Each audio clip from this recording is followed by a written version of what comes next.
This is the Sanford Underground Research Facility, the deepest underground lab in the United States.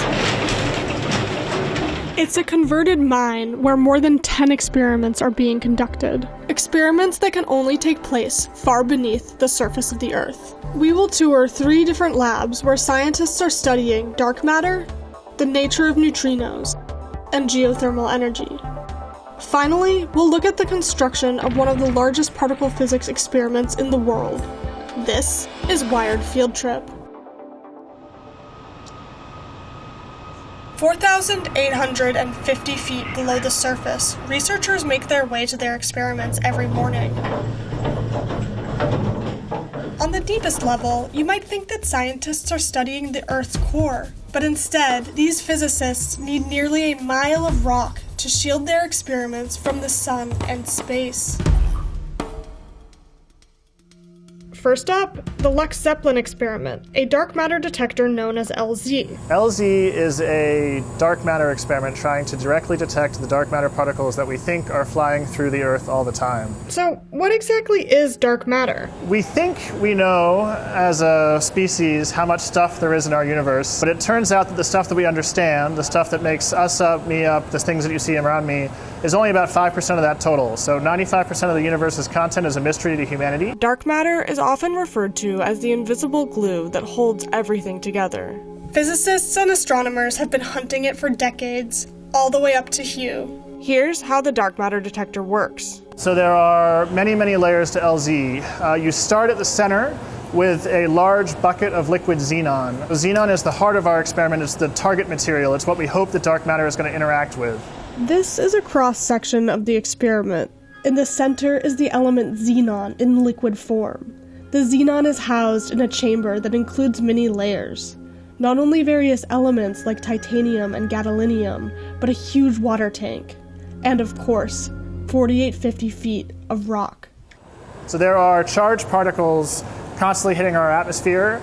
Some come from our galaxy, some come from outside of our galaxy, some we don't know where they come from, but they're hitting our atmosphere and they make showers and showers of particles. Those things will light up our detector constantly. If you tried to turn LZ on the surface, it would light up like a Christmas tree and you wouldn't be able to see anything at all. In our depth, the rate of those rays is way knocked down so that we can actually run our experiment. The detector also includes photomultiplier tubes to detect light signals that could show the presence of dark matter. Effectively, what we hope will happen is that dark matter will hit a xenon nucleus, it'll create a little flash of light, a little flash of charge, and we'll collect those things to see the signal.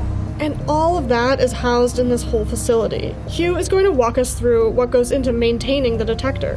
So behind me at the moment is part of our cryogenic system. To be liquid, xenon has to be held at 100 degrees below 0 Celsius or 165 Kelvin. So this steel dewar behind us is filled with liquid nitrogen, and it is connected to a couple of tubes that run down into the detector.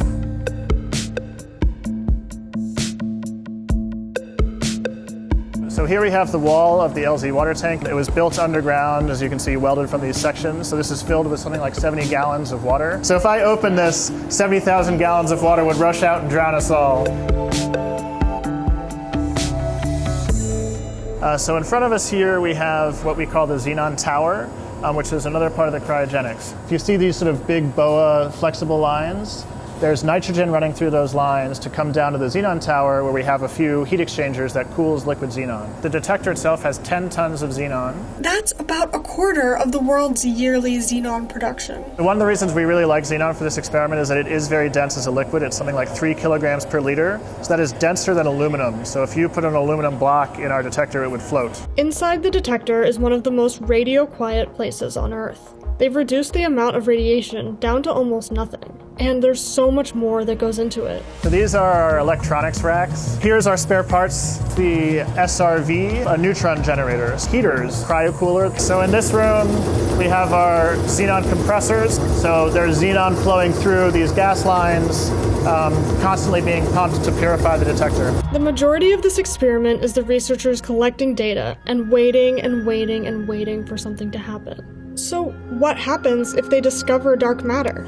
So dark matter right now is probably one of the biggest, if not the biggest, mysteries in particle physics. So it would be a huge, huge deal if we discovered it. And it would explain this huge chunk of our universe that is missing and would open up a whole new avenue of research. But there is a chance that the dark matter properties are so weak or so different from what we're looking for that we will never see it. And it's quite possible that when we sort of end our dark matter detection program, we will never have found the actual particle.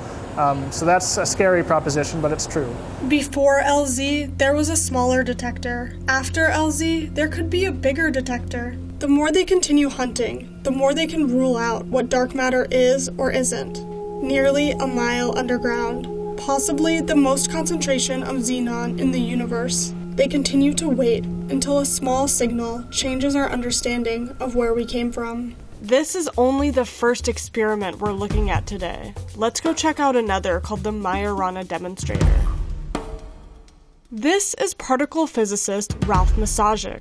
So here we are, a mile underground, studying the nature of neutrinos. The Majorana demonstrator is looking for a concept known as neutrinoless double beta decay. Neutrinoless double beta decay is a very, very rare decay that can happen only in a handful of isotopes. If some of these particles vanish during the decay, it would give us a hint of how the universe could be created. The theory that Ralph's team is working on is that neutrinos, the subatomic particle smaller than electrons, are their own antiparticle. In order to study this theory, the demonstrator is even more sensitive than the LZ dark matter detector. We have to enter a clean room. The principle is the same as the LZ shield layers, reduce background radiation. Even human bodies give off radiation. That's why the researchers are decked out in personal protective equipment, including our crew. Here we are at the Majorana clean room, and we're going to look at the detector today and see how it's made. In the LZ experiment, the element the physicists were hoping to see reactions in was xenon. In Majorana, it's the isotope germanium. There's only a handful of isotopes which can do double beta decay. Germanium is one of them. We often compare finding double beta decay to listen to like a single conversation in a full stadium. Maybe you go to a Beyoncé concert and it's loud and you want to talk to your neighbor and he whispers. That's what you're trying to achieve. So every kind of radiation is a background, is a noise, which you constantly try to overcome. The Majorana experiment is shielded against natural radiation with several layers of material. Starts on the outside with roughly 12 inches of poly, then a very heavy lead shield. So you see like the size of a lead brick is roughly this times 4 times 8 inches, and there's a few thousands of them installed in the shield. And then to the core of the experiment, where we have our electroformed copper, which is the cleanest copper in the world, and which is grown underground here. And inside this shield, we have this what we call detector modules. So you see this copper vessel, and inside the vessel are our germanium detectors, where we try to look for double beta decay. A germanium detector is roughly the size of a hockey puck, and they are arranged here in an array of detectors. The signals go along this crossarm through all the shield to this readout electronics, which are located here behind the shield. This whole assembly weighs several tons. So what we do is we place everything on ball bearings down here and very slowly push it inside. It has to be done very slowly because there's a lot of fragile electronics and you don't want it to vibrate or to shake or to break. In order to assemble the detector, the researchers have to work in these sealed boxes that also reduce background radiation. So this is our glove box where we actually assemble the individual detector units, build bigger assembly of strings of detectors, and then also assemble the whole module. Inside the glove box, you see all the individual copper pieces. If you look at these pieces, they can be as small as very tiny nuts. But these copper pieces also all go all the way up to the several hundred pounds heavy shield plates which you saw before in the outer shield. So at the end you're actually going to wear 4 layers of gloves. The 2 gloves we're already wearing, the rubber gloves, and an innermost layer for cleanliness. And now you can imagine you have to pick up very tiny pieces like these ones. This is roughly the size of a germanium detector, and you have to assemble it. Simple tasks like just putting a nut on a bolt becomes complicated as soon as you have several layers of glove on. What else is a part of this experiment? Here you see the readout electronics of the germanium detectors. This is a hovercraft. This is the copper bar. One of the more unique elements of the Majorana demonstrator is that researchers are growing copper. It starts with this very pure copper nuggets, and they're put into a bath with acid, where through an electric field they're very slowly only the copper drifts to these bigger mandrels. When the copper is ready, the scientists move it into the machine room to make parts out of it. Once they come off, they look like this. So you have these massive copper pieces, which are then get flattened out, and the copper pieces end up like this. All of this chemistry, engineering, and physics goes into discovering the nature of neutrinos. So what happens if they find what they're looking for? If we were able to show that neutrinos are their own antiparticles, it would show that the standard model as it exists is not complete. In each process, the same amount of if matter goes in, matter should come out. If this is suddenly not the case anymore, you open up a whole can of worms. These physicists are searching for invisible particles that our entire understanding of science can't account for. Do you believe in magic at all? No. I don't believe in magic in the sense of there's a magician who can make things disappear. But the way everything fits together, the way that particles drift in an electric field, the way a germanium detector works is its own little magic. Physics itself has its own magic. I'm lucky enough that I'm allowed to work in what I love, so I love it. It's gonna be a lifelong pursuit for me, I hope. The researchers are entering the next phase of the Majorana demonstrator project, which will go on for another couple of years. Let's get out of the 4850 and go to another level.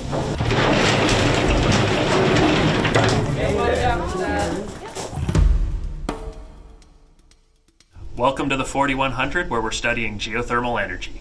Hunter and Paul are part of one of the biggest geothermal research projects in the country. Geothermal's been around for a long time, and people have learned over the last few hundred years that they could use the earth to both heat and cool their house. And they did this through technology called geothermal heat pumps. This research focuses on a different kind of geothermal energy, and that is called EGS, or Enhanced Geothermal Systems. Basically, not every country can be like Iceland, where there's a high concentration of volcanoes. The next generation of geothermal research is exploring the technology of hydraulic fracturing. So the idea for EGS is quite simple, actually. You drill two wells side by side, you create a fracture that connects these two wells, and then you can circulate water from the surface down the borehole through the fracture and produce steam or hot fluid out of the other borehole, and that is where the energy comes from. Now just imagine you set those boreholes up like a radiator and you put fractures one right after the other. Now you have something that could produce power for tens of millions of people. EGS Collab is studying how the Earth interacts with fluids underground. We drilled 9 boreholes, with 5 of them targeted for stimulation and production, basically. The goal of stimulation holes is to stress test rocks to gather as much data as possible. These are the 5 boreholes in which the straddle packers will be deployed in. Packers are used in hydraulic fracturing, both in experiments and also in industry. This is a packer element and this is a packer element. You can think of these as Kevlar balloons. And so what we do is we inflate these with water. They seal the borehole, and then if we're pumping water in, it comes out of this little hole and it fills up the volume in the borehole between these two balloons. That will generate a fracture, or it will open a fracture if the fracture already exists. Today they are sending a camera down the borehole to understand it more. So what we're pushing in here is called an optical televiewer, and what that is a camera at the end of the probe that's basically taking 360-degree pictures of the borehole. And what we're seeing on this screen right now is a live image of the televiewer. You're getting a picture of what the core left behind, the open borehole and the rock formation. Let's walk down the cavern and take a look at the rock. These are core that were extracted during the drilling of these boreholes. This is the Yates amphibolite, basically a very dense crystalline metamorphic rock. You're talking billion-year-old plus rock, so this is like the foundations of life on Earth and so forth. This is a neat piece. So here we're catching the Yates amphibolite here, but also a quartz vein on this side. So a pretty neat 360-degree view of an intersection with different types of rock. What else is part of the experiment? This is the microseismic and source seismic acquisition system. These are fiber enclosures. This is our RO unit, chiller unit, triplex pump. This is the DAC box. There are the brains of the system. This is an alcove. It's also where our coffee maker is because we're super sophisticated. EGS Collab's data aims to be a proving ground for geothermal energy around the country. Before we leave today, let's quickly go back to the 4,850 level and check out what's down this cavern. Down here in the darkness, engineers are building the single largest physics experiment in the world. The Deep Underground Neutrino Experiment is a massive series of detectors a mile underground here at the Sanford Lab that's going to detect neutrinos that are generated at the Fermi Lab in Batavia, Illinois. And so those neutrinos will pass directly through the Earth to here, and we'll be able to see how neutrinos oscillate over that distance.